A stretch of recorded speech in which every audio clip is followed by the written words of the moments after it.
Horror podcast bye नम मिश्रा। नमस्ते, मैं हूं नम मिश्रा और आप सुन रहे हैं पॉडकास्ट बाय नम मिश्रा। हम सब ने आज तक कई बार कुछ ऐसी जगहों के बारे में सुना है, पढ़ा है, देखा है, समझा है, जिसके बारे में लोग कहते हैं कि रात में वहां मत जाना क्योंकि रात में वहां भूत रहते हैं। हम श्योर कि आप सब ने ऐसे किसी न किसी जगह के बारे में अपनी जिंदगी में जरूर सुना होगा। ऐसे ही कई असीम कहानियों और मान्यताओं से भरा पड़ा है ये देश। आप किसी भी शहर की किसी भी गली में चले जाइए, आपको भूतों से रिलेटेड एक कहानी जरूर मिल जाएगी। यानी कि हम ऐसी जगहों की बात कर रहे हैं जिसके बारे में कई लोगों ने कई कहानियां बनाई हैं। एक ऐसी ही जगह के बारे में आज हम बात करने वाले हैं। स्वागत है आप सबका पॉडकास्ट बाय नम मिश्रा के इस नए एपिसोड में। शमशान घाट। हम श्योर आपने ये शब्द सुना होगा। हम श्योर कि आप सब जानते होंगे कि शमशान घाट होता क्या है। अगर हम हमारी हिंदू संस्कृति की बात करें तो शमशान घाट एक बहुत ही इंपॉर्टेंट रोल प्ले करता है हमारी पूरी संस्कृति में। कहते हैं कि एक इंसान की पूरे जीवन का जो सफर होता है वो इसी शमशान घाट पर जाकर खत्म होता है, जहां से उसे मुक्ति प्राप्त होती है, जहां से वो अपने जीवन का सारा कार्यकलाप छोड़कर परमात्मा को जा मिलता है। एक थ्योरी तो ये भी है कि बताता है कि भैया जो शमशान घाट जो है ये कितना महत्वपूर्ण है, ये कितना पाक है, कितना साफ है और कितना होली है। लेकिन शमशान घाट का एक और भी साइड है और वो साइड है उसका हॉरर साइड।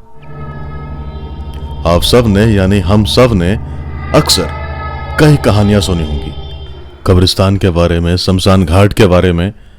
अलग अलग धर्म, अलग अलग मान्यताएं और अलग अलग कहानियां। शमशान घाट में रात को नहीं जाते, कब्रिस्तान से होकर रात को नहीं गुजरते। मैं सोचता हूं कि ऐसा क्यों है। तो आज हम बात करेंगे शमशान घाट के बारे में, जो कि शायद कहीं पहाड़ों के बीच में, जंगलों के बीच में, नदियों के किनारे खो गया है। उत्तराखंड एक ऐसा राज्य जो बेहद खूबसूरत पहाड़ियां, बेहद खूबसूरत जंगल और इन सारी चीजों के वजह से जाना जाता है। उत्तराखंड में एक छोटा सा कस्बा है जिसका नाम है बैजरो। बैजरो एक बहुत ही छोटा सा कस्बा है, बल्कि मैं कहूंगा कि मेरे ख्याल से वहां पर शायद 200 या 300 घर होंगे और सिर्फ एक सड़क है जो आपको एक जगह से दूसरी जगह कनेक्ट करती है और बीच में आता है एक छोटा सा कस्बा बैजरो। मैंने अपना सफर शुरू किया बैजरो से। मैं ड्राइव करके अब बैजरो पहुंचा। लगभग करीब शाम हो चुकी थी और शाम के करीब 4-5 बजे के आसपास मैं बैजरो पहुंचा। मैंने वहां पर एक होटल ढूंढने की कोशिश की लेकिन वहां मुझे मिला नहीं। तभी मेरी वहां पर एक लोकल गांव वाले से बातचीत हुई। उन्होंने मुझे अपने घर में जगह दी, रात में खाना खिलाया। हमने काफी बातचीत की और मैंने उनसे पूछा इस शमशान घाट के बारे में। जो मुझे खबर मिली थी कि वो ये कि बैजरो के पास ही एक गांव है जिसका नाम है टंडोला, और टंडोला में ही ये शमशान घाट है, जो कि अब एक दियावान है, उजाड़ हो चुका है और अक्सर यहां से रात में हाउंटिंग की खबरें आ रही हैं। आसपास के गांव वालों में इस शमशान घाट को लेकर एक अजीब सा डर है। एक ऐसा माहौल बना चुका था यह शमशान घाट कि अब लोग रात में उस रास्ते से जाने से कतराने लगे थे। जरूरत चाहे कैसे भी हो, कोई मेडिकल इमरजेंसी हो या कुछ भी हो, लेकिन अब वो लोग रास्ता चुनने से डरने लगे थे। तो जब मुझे ये खबर मिली तो मैंने सोचा कि यार एक बार चलकर देखा जाए, पता ही किया जाए कि वहां पर है क्या। शायद मेरी इन्वेस्टिगेशन से एक सच्चाई बाहर आ सके और शायद वो सच्चाई इन गांव वालों को मददगार साबित हो। जब मैंने उस गांव वालों से पूछा कि भाई ये शमशान घाट है कहां, तो उन्होंने मुझे बताया कि बैजरो से आपको ट्रैक शुरू करना पड़ेगा टंडोला की तरफ। यह करीब 8-8.5 किलोमीटर है। एक ट्रैक होगा जो कि काफी मुश्किल ट्रैक होगा, लेकिन आप 4-5 घंटे में वहां पहुंच जाएंगे। जब आप टंडोला जाएंगे तो टंडोला और बैजरो के बीच में, यानी कि बैजरो से करीब 4 किलोमीटर आगे टंडोला की तरफ रास्ते में ही शमशान घाट मिलेगा। मैंने उनसे और ज्यादा जानने की कोशिश की, पर उन्होंने मुझे कुछ खास बताया नहीं। उन्होंने बोला कि भाई ज्यादा बेहतर होगा कि आप टंडोला के गांव वालों से बात कीजिए, क्योंकि उनकी मान्यताओं के हिसाब से यह जगह हॉन्टेड है और जो कहानियां वो लोग हमें बताते हैं हम उन पर ही यकीन करते हैं। अगले दिन सुबह सुबह मैंने अपना सफर शुरू किया टंडोला के लिए। यह ट्रैक वाकई एक मुश्किल ट्रैक था। एक सीधी खड़ी चढ़ाई थी, लेकिन थैंक गॉड कि रास्ता थोड़ा ठीक ठाक सा था। पगडंडियां थी जहां पर प्लेन मिट्टी थी। अक्सर क्या होता है कि जब आप पहाड़ों पर पत्थरों पर ट्रैक करते हैं वो ज्यादा मुश्किल होता है, लेकिन जब आपको एक प्लेन रास्ता मिलता है, जब आपको एक मिट्टी का रास्ता मिलता है और जब आप उसके ऊपर ट्रैक करते हैं, तो दैट्स ऑलरेडी डिफरेंट स्टोरी। मैं उसी रास्ते से होता हुआ जा रहा था। पहले मैंने यह सोचा था कि मैं दिन में एक बार शमशान घाट रुक करके वहां देखूंगा कि दिन में माहौल कैसा है, या फिर शायद मैं सिर्फ शमशान घाट जाऊंगा और अपनी इन्वेस्टिगेशन करके वापस आ जाऊंगा। लेकिन मैंने ये सोचा कि क्यों ना पहले मैं टंडोला जाऊं, वहां के लोकल गांव वालों से बात करूं, पता तो चले कि बात है क्या। And that's what I did. I strictly went to Tandola. करीब 3.5-4 घंटे का एक मुश्किल ट्रैक करने के बाद मैं वहां पहुंचा। थक गया था, जाहिर सी बात है। मुझे याद है मैं करीब 12:30-1 बजे के आसपास वहां पहुंचा था दिन में। मैं वहां गया और मैं दिन में वहां पे बातचीत करनी शुरू करी और मैंने बताया कि मैं क्या हूं, कौन हूं और किस मकसद से यहां पे आया हूं। 2:30 बज रहे थे दिन के। गांव में चौपाल लगी और उस चौपाल में एक अच्छा सा लंच कराया गया। इस लंच के दौरान वहां पर मेरी बहुत सारी लोगों से बातचीत हुई। तब लोगों ने मुझे बताया कि ये जो शमशान घाट है यह असल में जानवरों का शमशान घाट था। जी हां, जानवरों का शमशान घाट। मेरे लिए ये एक बहुत ही अलग स्टोरी बन चुकी थी। अब मेरे लिए ये एक बिल्कुल नए तरीके का इन्वेस्टिगेशन बन चुका था, क्योंकि देखिए अब तक जितनी जगहों को मैंने इन्वेस्टिगेट किया है, जितनी जगहों पर मैं गया हूं, वहां पर अक्सर लोगों ने भूत प्रेत, चुड़ैल, आत्माओं वगैरह वगैरह इनकी कहानियां सुनी है। लेकिन एक ऐसा शमशान घाट जो जानवरों का शमशान घाट हुआ करता था, यह मेरे लिए थोड़ा नया और स्ट्रेंज भी था। यानी कि अब इस केस को इन्वेस्टिगेट करने का जो चैलेंज था वो शायद डबल हो चुका था, क्योंकि एक ऐसा शमशान घाट जो कभी किसी जमाने में जानवरों का शमशान घाट हुआ करता था और आज वो हॉन्टेड है कुछ जानवरों की आत्माओं से। यह पहले तरह की लोकेशन थी मेरे लिए। ज्यादा बातचीत करने के बाद पता चला कि ज्यादातर वहां पर कुछ घोड़ों की आवाजें आती हैं। हालांकि कुछ लोगों ने बताया कि वहां पे कुछ कुत्तों की आवाजें भी हैं। जब मैंने ज्यादा जानने की कोशिश की तो कहानी से कुछ ऐसा समझ में आया कि अगर यह शमशान घाट यहां पर था तो उसे बंद क्यों कर दिया गया। सबसे पहले तो यह सवाल आता है, और यह शमशान घाट चालू किसने किया था। गांव वाले यह तो नहीं बता पाए कि यह शमशान घाट किसने शुरू किया था, लेकिन हाँ, उन्होंने मुझे यह जरूर बताया कि इसे बंद क्यों किया गया था। गांव में एक आदमी हुआ करता था जिसके पास एक जोड़े घोड़े थे, एक नर और एक मादा। एक दिन रात में इन दोनों नर और मादा घोड़ों के ऊपर शायद कोई इफेक्ट हुआ या फिर कुछ भी हुआ। इस बात का जवाब तो गांव वाले भी नहीं दे पाए कि हुआ क्या था। उसके बाद ये घोड़े अपना अस्तबल छोड़कर, यानी कि जिस जगह पर वो घोड़े रखे हुए थे वो जगह छोड़कर जंगल में चले गए। अगले दिन सुबह जब माली की नींद खुली तो उसने देखा कि इस जगह पर घोड़े नहीं हैं, तो उसने एक बड़े लेवल पर तलाशी अभियान शुरू किया। पूरे गांव वालों ने मिलकर जंगल के आसपास इन दोनों घोड़ों को ढूंढने की कोशिश की, लेकिन वो दोनों घोड़े नहीं मिले। इस बात को करीब 3-4 दिन गुजर गए थे, तभी अचानक उन दो में से एक घोड़ा अपने अस्तबल में वापस आता है। लोग उसका स्वागत करते हैं। दूसरा घोड़ा अभी भी नहीं मिला है, लेकिन मालिक को इस बात की राहत की कि कम से कम एक घोड़ा जो है वो मेरा वापस आ चुका है। जैसे ही वो घोड़ा गांव में वापस कदम रखता है, उसके तुरंत बाद गांव में सभी जानवर मरने लगते हैं। यह बात काफी स्ट्रेंजर है। गांव वालों को यह मानना था कि यह घोड़ा श्रापित हो गया है, इसके अंदर शैतानी आत्मा आ गई है, जिसके वजह से यह बाकी जानवरों को भी मार रहा है। इस बात से गांव वालों ने मिलकर उस घोड़े को भी मारने का फैसला कर लिया, और यही हुआ। उसके बाद इन सारे जानवरों को लाश को लेकर उसी शमशान घाट में जाकर जला दिया गया, अंतिम संस्कार कर दिया गया, और उसके बाद इस शमशान घाट को हमेशा हमेशा के लिए बंद कर दिया गया। धीरे धीरे जब लोग टंडोला से निकलकर बैजरो जाने लगे, जब लोग ये सफर पूरा करने लगे, तो रात में अक्सर उन्हें आवाजें सुनाई देने लगी। कई लोगों ने तो रात के करीब 1-2 बजे के आसपास घोड़े को सामने से देखने की भी बात कही कि मैंने वही घोड़ा देखा था जिसे गांव वालों ने मार डाला था। यह कहानी अपने आप में थोड़ी अलग थी, मेरे लिए भी स्ट्रेंज थी, क्योंकि जब मुझे यह पता चला तो मैं तो ये नहीं सोच पा रहा था कि इसको हम इन्वेस्टिगेट कैसे करें। क्या इसमें इलेक्ट्रोमैग्नेटिक फील्ड्स को लाया जाए या फिर इसमें टेम्परेचर रीडिंग देखा जाए वगैरह वगैरह। सो बेसिकली जो भी मेरी थ्योरीज थी वो सब एक स्टेक पर थी, चैलेंज पर थी। I was very much unsure कि इसको इन्वेस्टिगेट करना कैसे है, लेकिन फिर भी मैंने यह फैसला किया कि मैं आज रात वहां रुकूंगा और देखूंगा कि क्या होता है।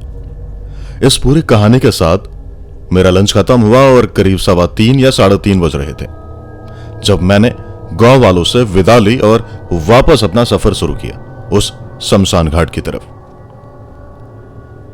शाम में जब आप पहाड़ों से नीचे उतर रहे होते हैं और जैसे जैसे शाम ढलने लगती है तो आपको बहुत सारी चीजों का ध्यान रखना पड़ता है, क्योंकि माना वो रास्ता पत्थर वाले नहीं था, मिट्टी वाला था, लेकिन मिट्टी वाले रास्ते की एक और खामी होती है, क्योंकि वो रास्ता थोड़ा फिसलन भरा होता है। इसलिए जब भी आप पहाड़ों से शाम के वक्त नीचे उतर रहे हैं तो आपको पैर जमा जमा कर चलने होते हैं, और ऐसे सिचुएशंस में आपकी स्पीड स्लो हो जाती है। और इसी स्लो स्पीड के साथ मैं करीब 6:15 या 6:30 बजे उस शमशान घाट पहुंचा। शाम ढल चुकी थी, अंधेरा ऑलमोस्ट हो चुका था, जरा जरा सी लालिमा थी आसमान में, लेकिन दिखने को कुछ भी दिख नहीं रहा था। जब मैं वहां पहुंचा तो मैंने देखा कि मेरे सामने एक टूटा हुआ स्ट्रक्चर है, एक छोटी सी बिल्डिंग जिसमें सिर्फ 3 दीवारें थी। एक तरफ से वो खुला हुआ था, ऊपर एक सीमेंट की छत थी। पहले मुझे यह समझ नहीं आया कि क्या वाकई ये वही शमशान घाट है, लेकिन तब मैंने वहां टॉर्च से देखा तो वहां पर लिखा हुआ था शान, यानी कि शमशान घाट का सम और घाट हट चुका था, सिर्फ शान लिखा हुआ था।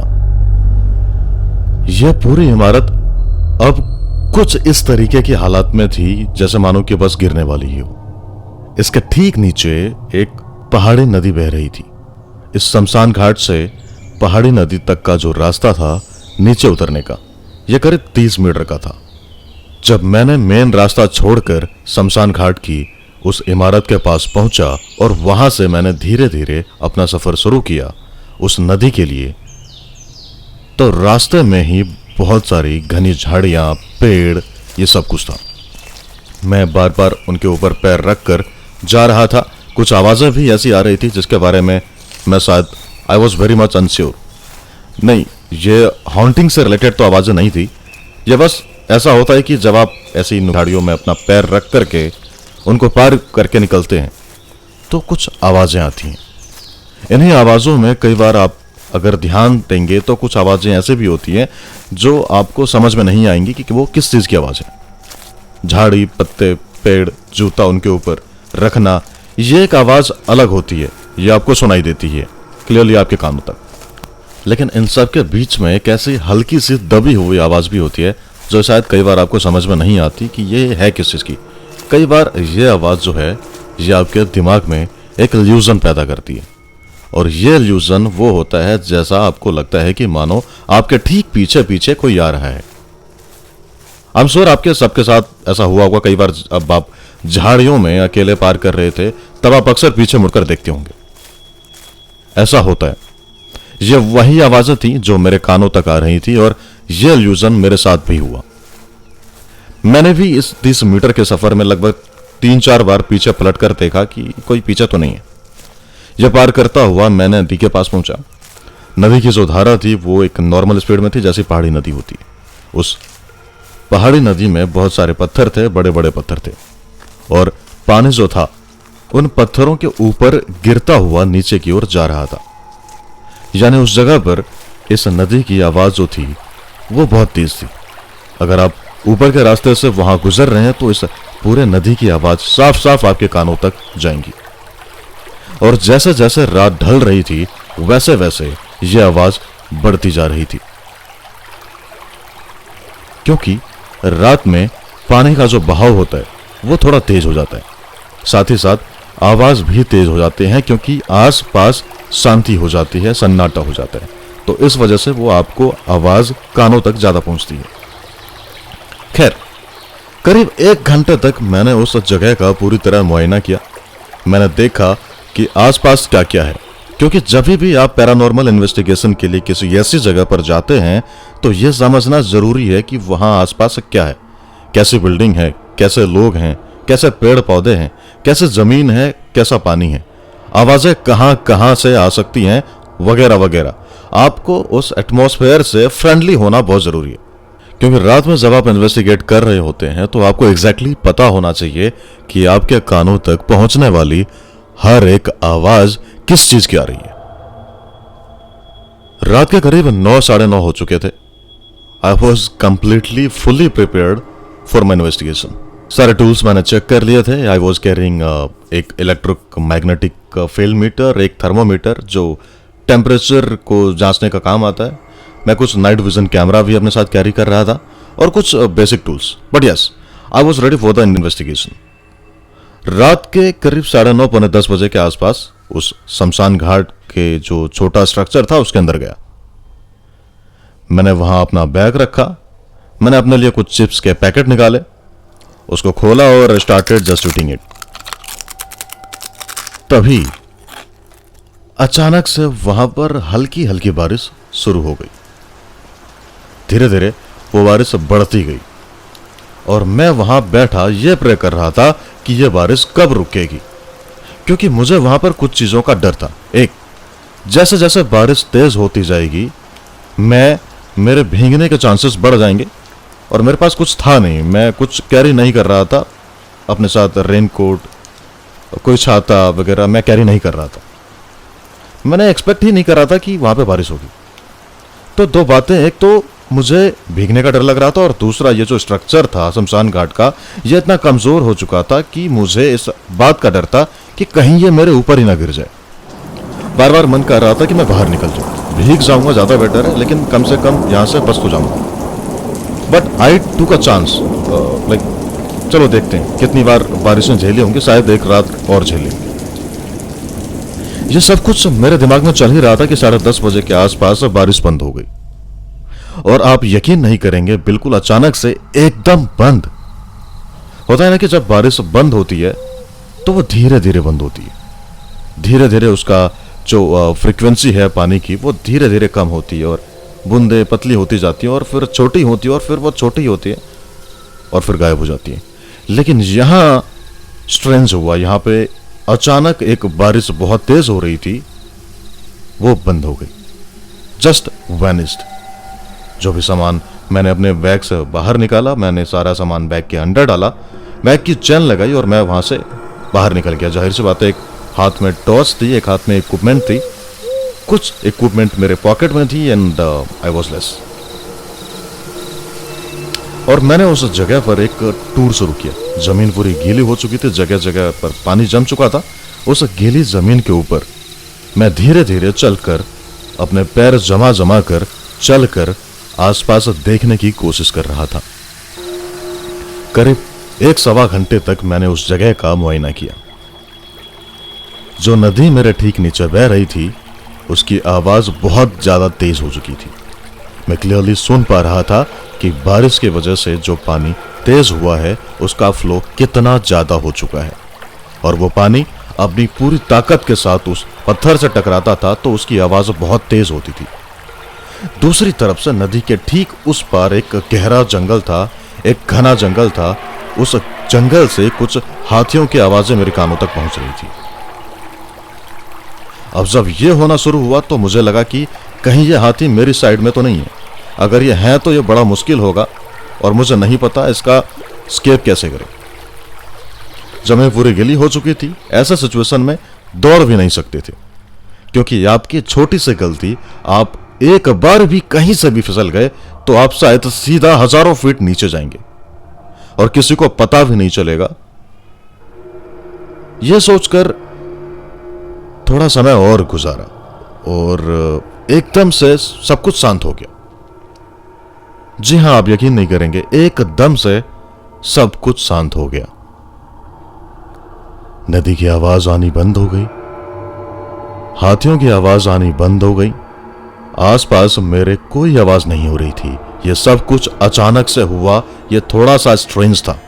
जैसे ही आवाज बंद हुई, मैंने तुरंत अपने इलेक्ट्रिक मैग्नेटिक फील्ड्स निकाले और रीडिंग उठाने की कोशिश की। कुछ नहीं मिला।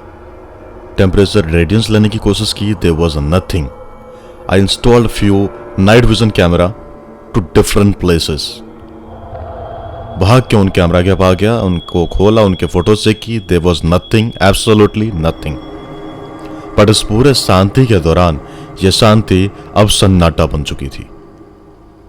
आई एम श्योर कि आप सब लोग शांति और सन्नाटे के बीच का डिफरेंस समझते हैं। शांति आपके मन को सुकून देती है और वहीं सन्नाटा आपके मन का सारा सुकून छीन लेता है। आपका दिमाग हजारों किलोमीटर प्रति घंटे के हिसाब से भागने लगता है और यह सोचने लगता है कि कैसे इस जगह से, इस सन्नाटे से दूर जाया जाए, कैसे बचना चाहिए। यह शांति अब एक सन्नाटा बन चुकी थी पूरी तरह से, जो शायद कहीं ना कहीं मेरे दिमाग पर हावी हो रही थी।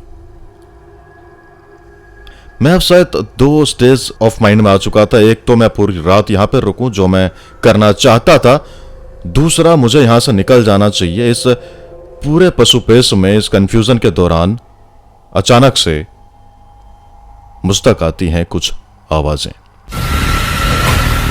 घोड़ा। जी हां, घोड़ा। जिस सड़क से मैं नीचे उतरा था, इस शमशान घाट के स्ट्रक्चर तक आने के लिए उसके और उस सड़क के बीच का डिस्टेंस करीब 40-50 फीट रहा होगा। और मुझ तक आए कुछ घोड़ों के चलने की आवाज। आई एम श्योर कि आप सब ने घोड़ों को चलते हुए सुना है। धीरे धीरे, धीरे धीरे, और वो आवाजें धीरे धीरे मेरे पास आ रही थी। इन आवाजों ने मुझे बिल्कुल स्थिर कर दिया था। मैं एक ही जगह पर पत्थर जैसा खड़ा हो गया था। आपने कभी एक 3D गाना सुना है? हम सब सुना होगा। उसमें आवाजें आपके कानों के साथ खेलती हैं, कभी लेफ्ट जाती हैं, कभी राइट जाती हैं।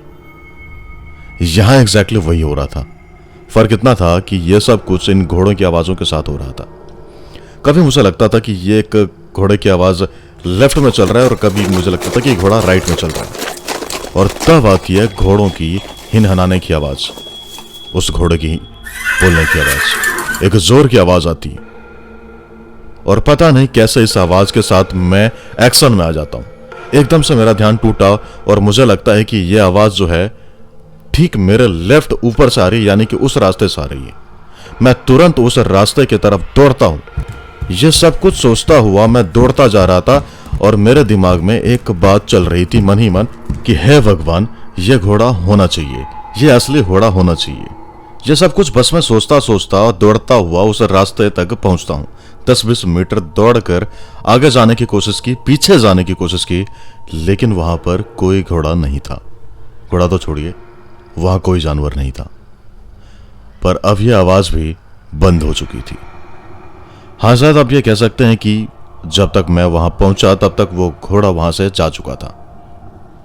लेकिन जरा सोचे, 40 फीट दौड़ने में कितना समय लग जाएगा आपको, और उतनी ही देर में घोड़े जैसा बड़ा जानवर घर चला जाएगा। मैंने उस घोड़े को वहां आसपास चारों तरफ देखने की कोशिश की, चारों तरफ, लेकिन मुझे कुछ नहीं दिखा।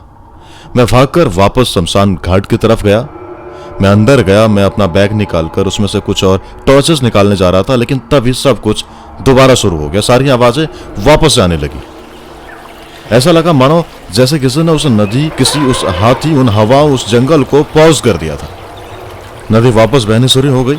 उसी रफ्तार में वही आवाज दोबारा आने लगी। हाथी दोबारा बोलने लगा, हवाएं दोबारा चलने लगी, और इस चीज ने मुझे शॉक्ड कर दिया। मैं डिसाइड कर चुका था कि आज चाहे जो भी हो, मैं पूरी रात यही रहने वाला हूं। जो होगा देखा जाएगा। And that's what I did. I stayed there for the whole night. पर अफसोस कि उस समय के बाद उस जगह पर दोबारा कुछ नहीं हुआ। सुबह करीब 5:30 बजे के आसपास पहली रोशनी मुझ तक पहुंची। मैंने उस शमशान घाट को देखा, उस नदी को देखा और मन में खुद से बस एक ही बात कही कि जीवन में कई बार कुछ ऐसी चीजें हो जाती हैं जिसका शायद आप कभी एक्सप्लेनेशन नहीं दे सकते हैं, जिसकी वजह है शायद आप कभी नहीं बता पाएंगे। और इस सोच के साथ मैं उस जगह से वापस बैजरो की ओर निकल गया। जी हाँ, तो यह थी उस शमशान घाट की मेरी इन्वेस्टिगेशन की कहानी।